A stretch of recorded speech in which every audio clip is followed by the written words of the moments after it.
and that then becomes the marinated eggplant strips, which is one of our first products that we've ever done. This was developed in the early 90s when we were looking at the way we were treating eggplant, and this is the predecessor of the famous char-grilled eggplant.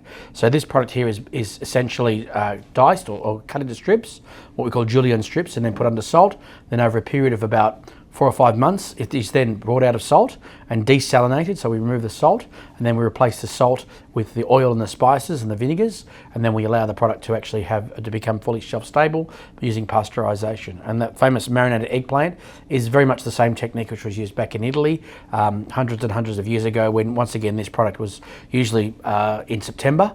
And then how would you process then keep that for the months? By pickling the product, you're actually allowing yourself to actually use the product in later months, in the winter months, and through to January, through to the summer months as well. So the eggplant, very, very seasonal, and once again one of the best products that we do here at Sandhurst.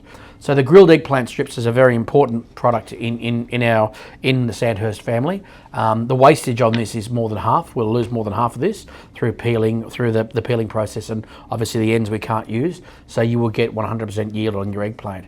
The imported product is okay, but it's not as good as the Australian because we're using a fresh raw material. And we believe that we're doing it the way that the Italians were doing it many, many, many years ago, as opposed to ways that maybe they're doing it now that are not as traditional. So we use things in a very traditional way, and we process things in a very home style, a very as you would do at home way. And it seems to have worked quite well for us because we've got a fairly good following on our char-grilled eggplant, particularly in food service, where they can appreciate the quality of the product.